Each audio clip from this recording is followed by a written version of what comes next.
to make sure we're all focused and working to bring New Jersey back after this starts to run out. Now, looking at the attendee list, I see there's a lot of longtime partners, clients, but I see a lot of new names on that. So who is NJMEP?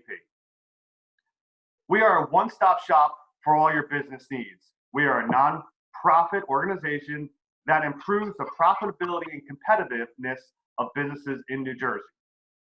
For over 20 years, the MEP has helped manufacturing companies become more productive, profitable, and global competitive. Before we just kick off this R&D presentation, and before I let Andrea take over, I wanted to let you know that your account manager should be reaching out to you and talking to you about how we can come back after this COVID crisis and how we can make everything right again. So we're collecting information from all our clients by doing these mini assessments. In an effort to support this road to recovery, it only needs about 20 minutes of your time. So if you haven't heard from your account managers, please reach out to Ryan or myself at the end. Our emails will be at the end of this presentation, and we'll make sure to set that appointment up.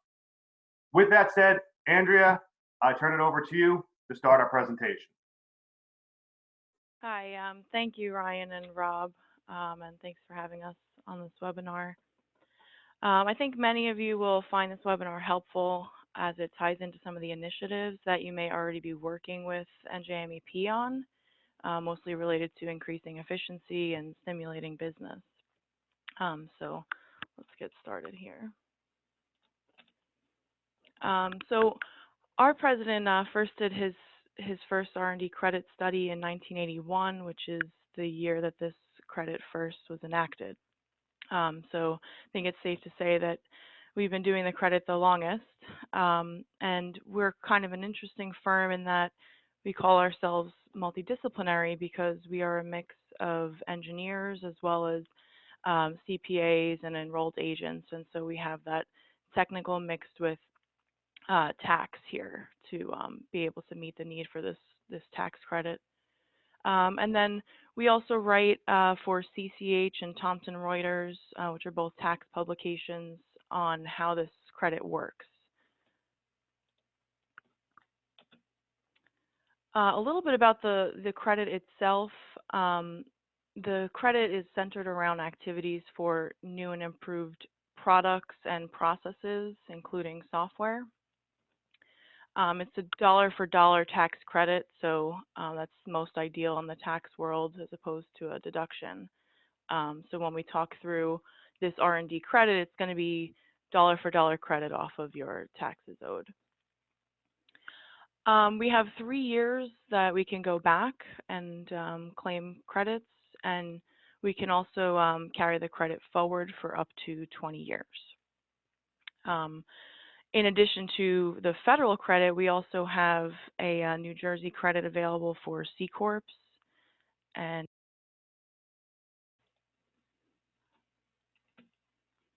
we'll go through some of the major updates to this credit. Since it was enacted in 1981, they have had a number of different changes to the program, and starting with 2016, these were 3 of the major updates which have really opened up the window for this credit. And there's certainly been an increase in usage of the credit since these 3 changes were made. The credit is now permanent. So in the past, we had sometimes the credit would be expired for a full year before they would reinstate it. And so it was very difficult for companies to get involved in using this credit because they never knew when it was going to be reenacted again. So now we have a permanency for this credit. So each year it can be used in your tax planning, and you'll be able to get an idea of the value of the credit each year, which is a lot more helpful. And so for the alternative minimum tax, we usually, prior to this change, we could not take the R&D credit against the alternative minimum tax, which was a challenge for some pass-throughs on the personal side. So now they have changed that. And then there's also a new provision for startup credits, which if you're a startup with less than $5 million in sales, you could use this credit against your payroll taxes instead of your income taxes. You might not be profitable yet. And so as we talk through this credit, and you'll get an idea of what kinds of industries and activities qualify, we put together a list of some of the biggest ones in New Jersey. We have obviously a manufacturing focus where almost all manufacturers are excellent candidates for this credit, but we wanted you to know that there are other industries that also qualify, such as design and engineering, building services, and so we'll go through each of these and some examples of each.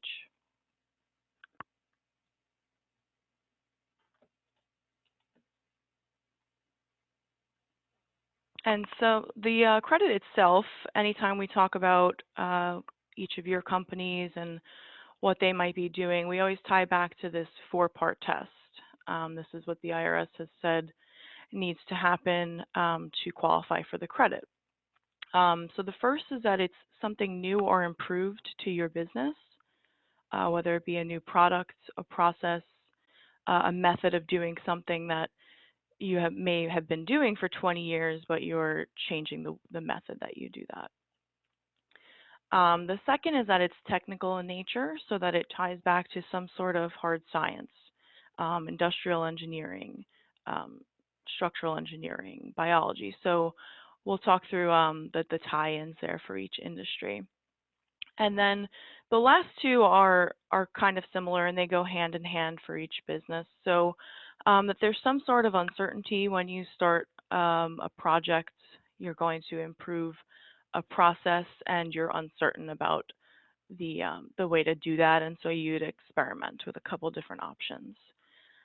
So this is the 4-part test that we'll be looking back into when we talk about some of these case studies and examples of some of the companies that qualify. We'll always be looking at this 4-part test, because each company is so different and they might be doing different activities, and so you might have a question of, oh, I'm doing XYZ, does that qualify? We always look back at this 4-part test. So as far as the expenses that qualify for this credit, there's going to be 3 types of expenses that can go into this. The first and the most common would be the employee wages. So your internal team working on that 4-part test, product or process-based projects. As far as the distinction of what kinds of employees qualify, we like to use the term technical problem solving. Sorry about that.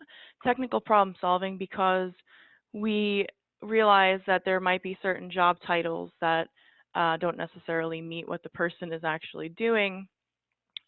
So sometimes we go into companies that have a salesperson, but that salesperson is heavily involved in designing a job in order to get the job in. And so we like to use the term technical problem solving when you're thinking about what kinds of employees will qualify.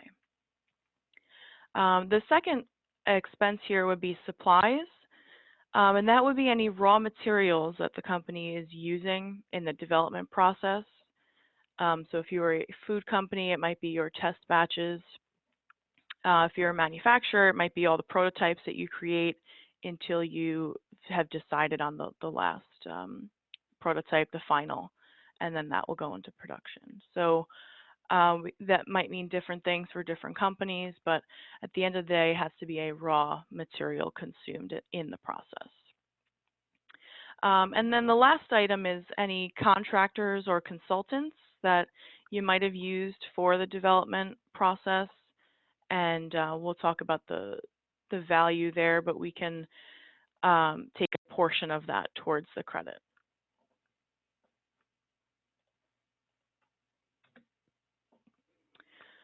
We thought we might talk about some of the challenges right now with this COVID situation.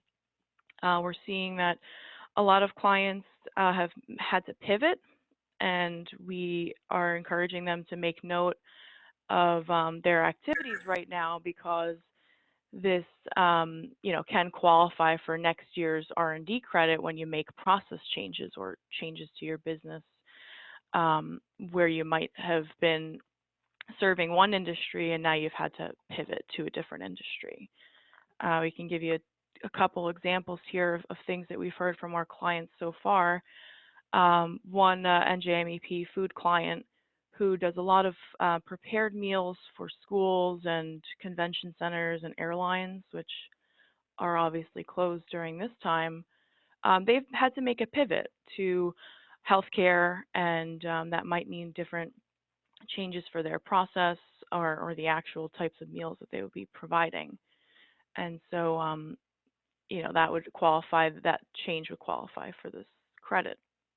Another example is one of our clients does portable venues, mostly for sporting events or hospitality, and they have certainly pivoted towards a health focus where the CDC is interested in having their units for temporary healthcare facilities, specifically because they have HVAC capabilities where some other temporary structures do not.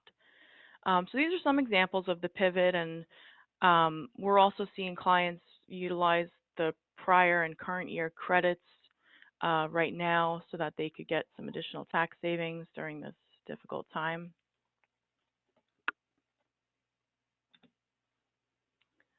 And so this begins a section where we'll go industry by industry and talk about some examples of where the R&D credit applies. So for the manufacturing industry, that is the biggest user of this credit.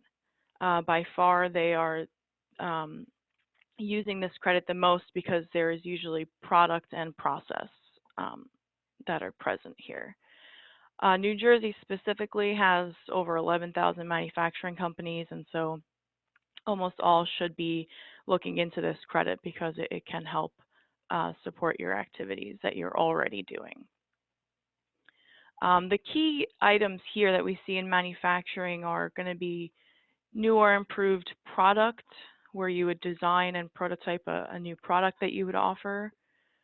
New and improved process, a method of manufacturing or machining that, or even in the packaging sector. New and improved software is a key aspect here because, now that we're moving into the digital age and everything is software-based, we're moving away from paper. ERP systems, inventory, and warehouse systems are constantly being integrated and customized. We also see a lot of testing process development, which is also qualified for this credit, where you would introduce that product for the first time and have to also develop a method for testing that. And then there's a lot of packaging and distribution improvements. The biggest theme we see here is reducing the waste and increasing efficiency to get products out the door quicker. And here are some case studies here of in the manufacturing sector what the credits look like. We try to capture a big scale of, first of all, type of companies and size of qualified expenses. So that first one there, commercial and residential lighting manufacturer, they do a lot of programming of the lighting products. And so they have a lot of engineers on staff specifically programming, in addition to designing the actual products and manufacturing them. The UV equipment manufacturer, they spent a lot of time on integrating an internal lab for the first time. So instead of sending out their products to be lab tested, they have developed an internal lab, which required a lot of team effort to develop and confirm each testing process. And then on that truck lighting manufacturing company, it's important to note here for them, their manufacturing is actually in China, but their design and fabrication assembly is in the US. And so that's a typical scenario where some people might think they would not be qualified for a credit because the manufacturing is overseas. As long as you have employees here and there's operations happening here, we can take the US-based activities, and so it doesn't exclude you from a credit.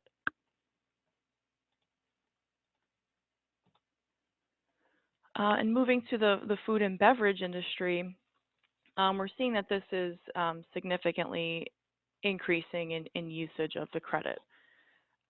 There's a lot of food safety regulations with FSMA that have certain requirements and deadlines. So this has driven a lot of companies to change their processes with kind of a time crunch and validate these processes as well, in addition to their regular product development and process improvements that they're already working on. So some key areas here for activities that qualify would be the formulation development, trying to get certain ingredients from certain suppliers, and also validating those ingredients. So there's a huge focus on quality here, where if you switch a supplier, it's an entire process because you need to vet out those ingredients and how they interact with your product. Process improvements, so again, different types of machinery, how you would produce the product, automation, and the test kitchen activities. We usually see that this almost fully qualifies. So all of the people's time spent in that test kitchen and all of the materials consumed in that test kitchen, because you're testing a product for the first time, and that's all in the development process. Even sometimes when you move to the production level, you might have a sample production run, and that too can qualify for this credit. We also see a big focus on shelf life extension and replacing certain ingredients to increase the quality of the product. Those items seem fairly simple, but there's a lot of testing involved, because changing one item about the formula can significantly change how it's produced on the machines, and it could cause efficiency decreases because you've now improved the formula. So we find that it's a lot of back and forth between formulation and process in the food industry.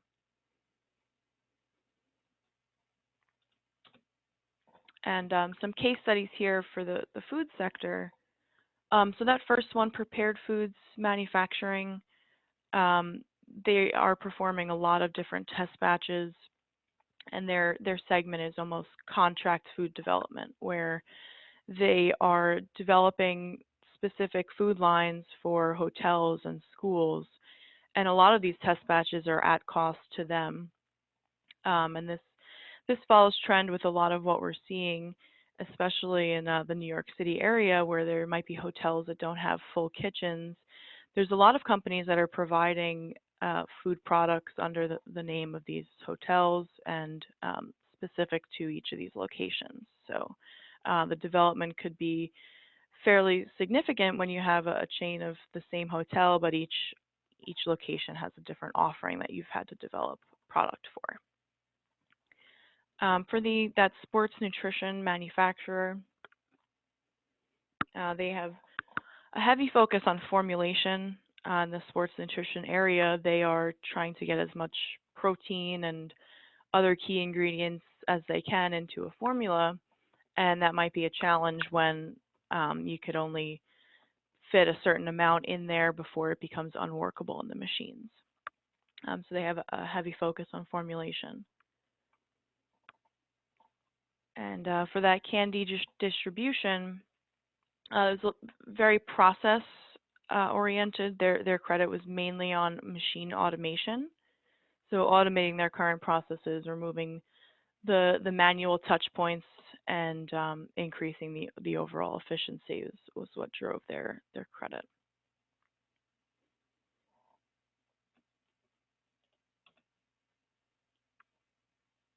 And so moving to the life science sector, we're seeing a lot of intersection between life science and software. And it's a heavy theme over the past couple years as we move into telemedicine, and especially now that becomes increasingly important to be able to have an appointment with a doctor over a tablet. And so we've been seeing that trend, and I think it'll only increase now given the current situation.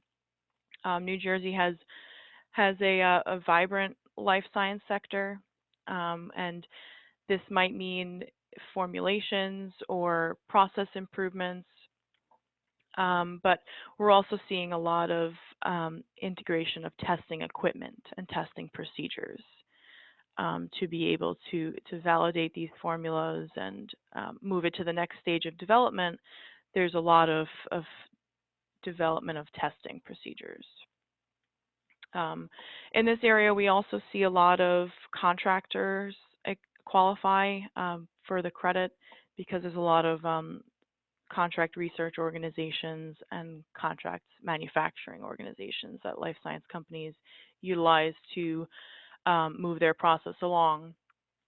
And they usually use those hand in hand, and they do qualify for the credit. Some case study examples here for life science. That first one, the pharma manufacturer, they're doing a lot of over-the-counter drug manufacturing and heavy on the process improvements. And a lot of what you see in life science is going to be the development of testing procedures. And so the medical diagnostic test and assay developer, they are developing a method to test for a certain gene. And so that is their product, is the testing method.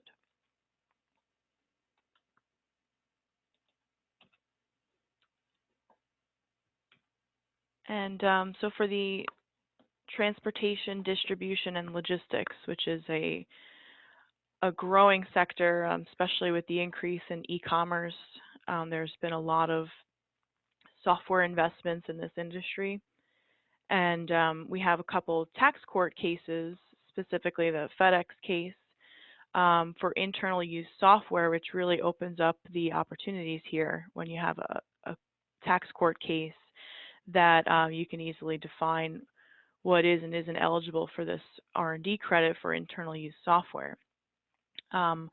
Because a lot of these companies are growing in size and increasing in their customer base, there's also software investments to collect sales tax, which is a new requirement from the Wayfair case. So this translates into all sorts of software functionalities that they didn't previously have in order to collect sales tax by zip code instead of state. So these little nuances, we found that a lot of companies have been having to dedicate significant resources to meeting these requirements.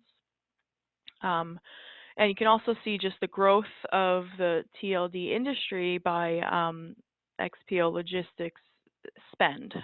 They have a 2019 technology spend of over $500 million, which is one of the biggest in the country. So the key activities that we are finding here is going to be on the process side of increasing the efficiency of the layout. So different shelving configurations and racks, things to improve getting product in and out the door as quick as possible, because these facilities don't have the storage space to warehouse all these products. It's really a in the door and out the door efficiency game for these distributors. There's a heavy focus on software here, so customizing software that you could get off the shelf, but it doesn't necessarily meet the needs of your company, and so you're spending a lot of time. Maybe there's an outside contractor working with you on customizing that software to meet your needs. And then also heavy focus on automation here with robots and different systems to decrease the manual effort.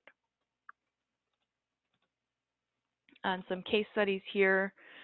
This is heavily focused on automation here. So New Jersey Retail Distribution, that company had a significant investment in e-commerce software.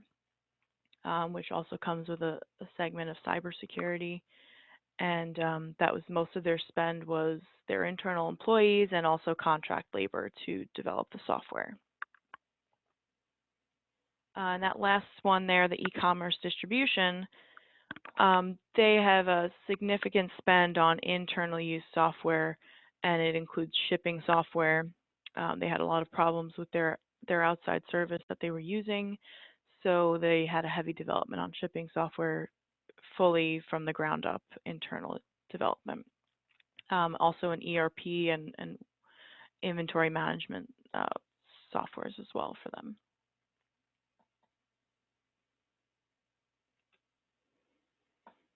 And so we are breaking down the credit itself here to give you an idea of how this is calculated. You'll see that each of those employees, they'll have a salary and an R&D percentage associated with them.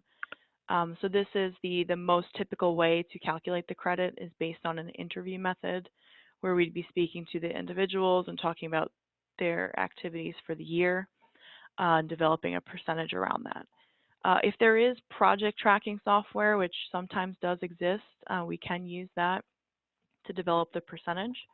That usually happens in the engineering industry and software, where they are tracking time as they bill by hour. And so you'll see that we have some people at 50%, 20, 60, and you'll see that whole segment of designers at 80%. We're actually able to take in their full wage if they're at 80%. That's one nuance of this credit, that they allow you to take your full salary if you feel that you're at 80%, because there's an understanding that there's some, admin and other housekeeping items you do throughout the year that are not R&D eligible. But so those 80% are 100% for this credit. And you'll see we have an outside consultant. There we have a little bit of a haircut. Because this credit was enacted to incentivize in-house jobs, we are able to take up to 100% of any of your W-2 employees. When it comes to the contractors, we're able to take up to 65% of any outside contractors. And then we also have some supplies there, and we're able to take up to 100% of the supplies that we identify as being used in the development process. And we total up about $1 million in QREs, and then we typically find that this credit falls in the 6% range of the total QREs, qualified research expenses. So, this differs based on your company and your prior 3 years growth, but we like to use 6% as an average here, because it's typically about that for an existing company. Because this credit actually looks at your prior year growth, that might differ. It might be higher than that 6%. A little bit about our process here. So we would go through an initial meeting, and that's where we'd gather some information for a review and proposal. And then we'd move to the site visit and interviews. So that's where we would have our interview discussions with the team. You'll help us identify what the most key individuals are for some of the projects for the year, and that's who we'd be meeting with. We'd also do a facility tour, and that'll help us compile the expenses that we need, and then also the activities that we need for this R&D study. And then the deliverable here is going to be a tax form. This is going to be integrated into the tax return for each year that we're doing a credit for. You'll get a tax form which outlines the expenses that we've identified through the study. And then you also get a supporting study. It's a documentation binder.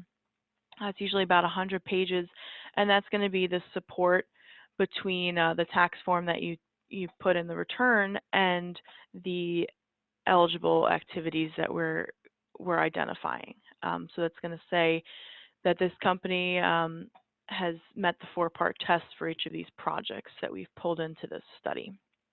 And so that'll be your support. And then we also have audit assistance at no cost if necessary.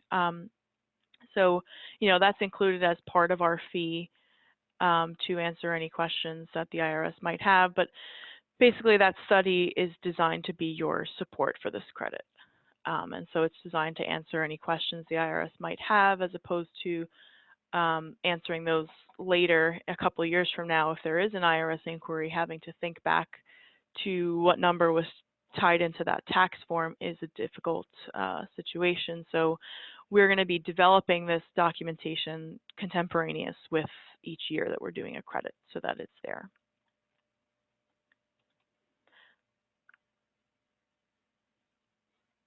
And Ryan or Rob, did you guys want to take this, or is this part of? Sure, thanks, Andrea. So before we go into some questions, and I appreciate everyone, we've got some good questions to ask Andrea, and we'll go over those in a few minutes. But there are been a lot of myths or questions or concerns why people don't do the R&D credits, and there's a lot, but these are some of the top 3 that we've seen over the time. When someone's applying or looking in R&D credits of, for example, one, if you just look at some of these questions, they're real simple. We give out the reasons why some people don't. You have to understand that R&D credits are black and white. Either you qualify for them or you don't. It's not something that is something in a gray area. And a lot of people don't understand it, and that's why we're doing this webinar, to kind of really focus on some of the positives of doing it and how it could benefit your company. So again, you can just read these, and we're not going to go into them details because again, it might not reflect your business. Now, with that said, Andrea, we have some questions that we had. So the first question is, can you kind of explain the difference between a C Corp, an S Corp, an LLC, what the differences are of qualifying for the R&D credit? Sure. So qualifying for this credit, there is no difference. You're going to have the same types of activities and costs that can qualify. It's really about the usage of the credit, and so an S Corp or a 1065 partnership, the credits would be flowing through to your personal return based on the ownership of the entity. And so, you'll have a direct benefit on your personal return of those credits, whereas a C Corp, that is applied to the corporation's tax. So that would be the difference in usage. I saw a question about C Corp.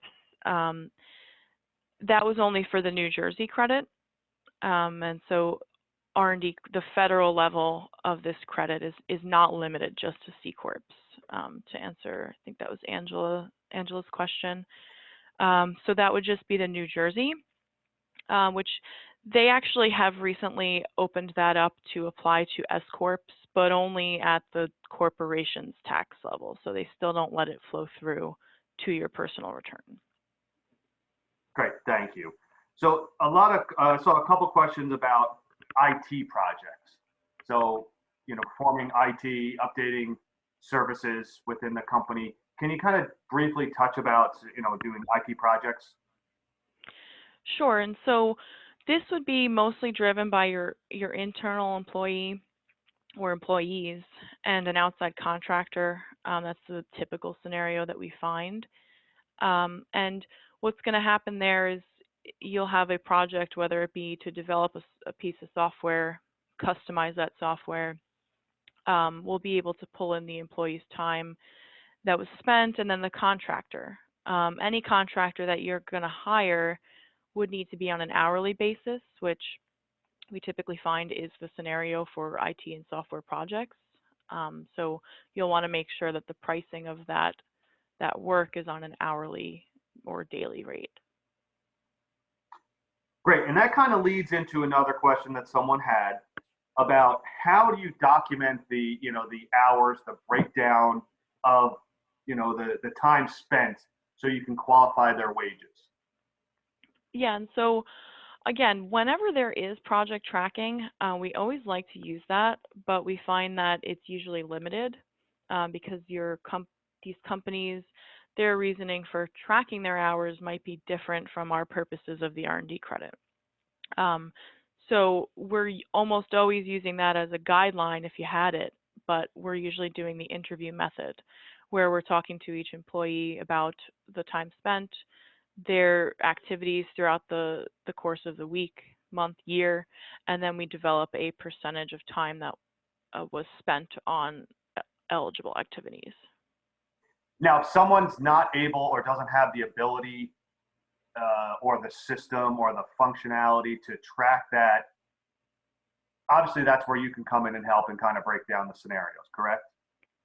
Exactly, yeah. And then, like I was saying, even if they did have those systems in place, we often find that there's a gap between what types of activities they're tracking and then what we can qualify for this credit. So sometimes there is a gap, and so we almost always do our interview method, and that's our job, is to do the legwork of looking at each employee, each department sector, and pulling out, identifying the eligible people and what projects they would be associated with.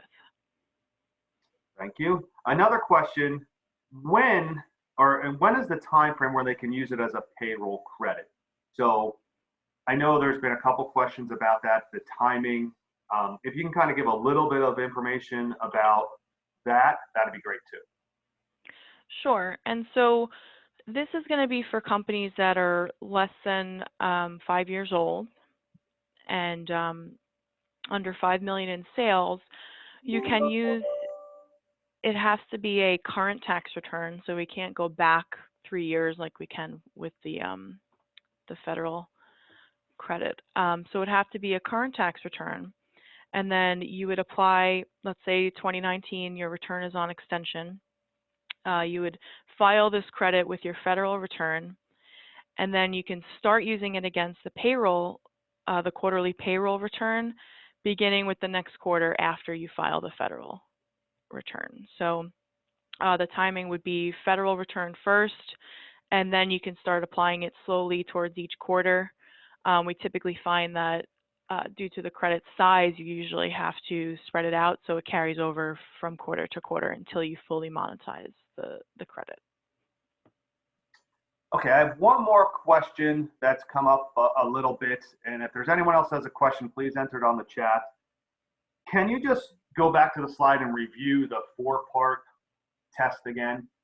Just to kind of clarify those, what you're doing and what qualifies. Sure, and so there's a lot of different faces to these 4-part tests, and so essentially the first one, which is almost always a given, you're doing something new or improved for your business. The only companies that don't meet this they've been doing the same thing for 50 years and they haven't changed a single thing about their process. They haven't tried to increase their efficiency, which, this isn't the majority of companies. The majority are implementing a piece of software or improving the process, getting a new piece of machinery with more capabilities, or just continually releasing products. So the first one is almost a given, and I think that's the case for almost all the companies you guys are working with, Rob and Ryan. So that's an easy one. The second, that it's technical in nature. Basically that, we're not including marketing, market research, or advertising, or some of these soft areas of your business. We're focused on the hard sciences, something that ties into a principle of engineering of some sort. So if it's software, it's going to be computer engineering. So that would be that technical in nature, the second part. And then the bottom two are very related, and you typically do these at the same time, where you're unsure about the type of machine or maybe a customization to an existing piece of machinery, and so you might test out a couple different options. So that would be your process of eliminating the uncertainty and experimenting. Great, thank you. So a couple other questions had come up. One I'm going to throw out that I know a lot of people ask is how much time and detail does your CPA have to get involved in this? Now, I'll let Andrea kind of jump into that, but I know from experience is that all the CPA wants to see is the 6765, which is the document that shows how much the credit is. So then they take it, they put it in their tax returns, and that's all they're really concerned about. So they're not going to have to spend a lot of time on this. Andrea, I mean, can you jump into that about how much time CPAs have to really get involved? Yeah, exactly. We usually find that when we have an initial meeting, clients like to pull in their CPA, and then we can answer any questions they might have.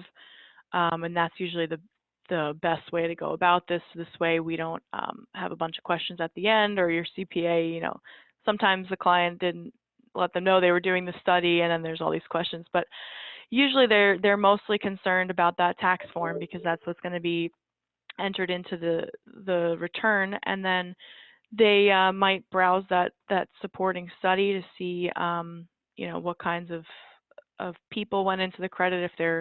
If your CPA works very closely with your company, they might want to take a closer look, but all that documentation is created by us, and so there won't be any involvement unless they're sending us some payroll data or some other financial items that we would need to calculate the credit.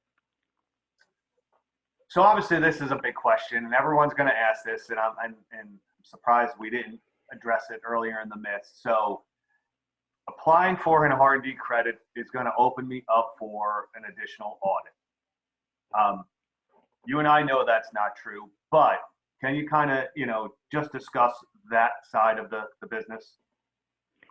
Sure. And so, anytime that you're amending a return, we always advise you obviously talk to your CPA.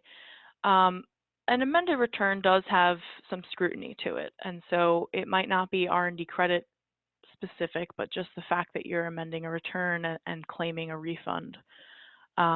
So, we always want to obviously tie back into the value of the credit when you're looking at the cost of amending, plus all the other factors.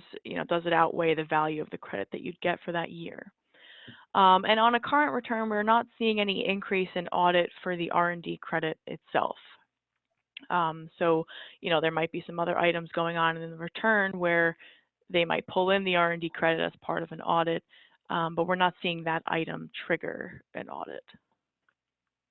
Right, and one of the things here, and in one of the slides prior, that there is audit protection. So if there is something that comes up that you do get audited, the documentation that they supply for you is proof that you can give right directly over. Because at the bottom of this slide, audit assistance if necessary. Again, and Andrea, you can go back and kind of, out of the last 5 years that I've been working with R&D credits with different clients, I only know one client that got audited, and it got thrown out after supplying the information. So there is audit assistance if something comes up. And that's why it's important that you work with a company that does it and not just your CPA.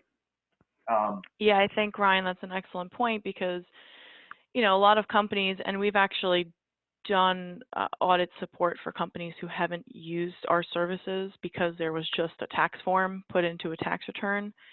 And in a year or two down the line, when you want to know, what employees went into that wage line item, and the support just isn't there. That's the point of us doing our documentation and doing this study each year as it's happening. And so sometimes these audits are looking for people that have just put a number on a tax form, and there is no supporting nexus between person and eligible project. Great, Andrea, thank you very much. If, again, you have additional questions, your account manager will be following up with you, or you can reach out to Ryan or myself, and we'll set up, you know, a more detailed meeting to go over specific questions for your individual needs. With that said, I'm going to turn this over to Ryan to wrap us up and get this all done, you know, within the time frame. Ryan? Thanks, Rob. So we'd like to thank Andrea. That was a tremendously informative and valuable presentation. We'd also like to thank everyone for attending today. We hope that in these uncertain financial times, we were able to provide some helpful savings insight. As Rob mentioned before, your NJMEP account manager is here to assist your business during this COVID-19 crisis. If you haven't been contacted by an account manager, please feel free to reach out to either Rob or myself. Our email addresses are listed here on this slide. We're more than happy to complete a complimentary business assessment to support your recovery efforts, and also to review R&D tax credits with you on a more individual, company-specific manner.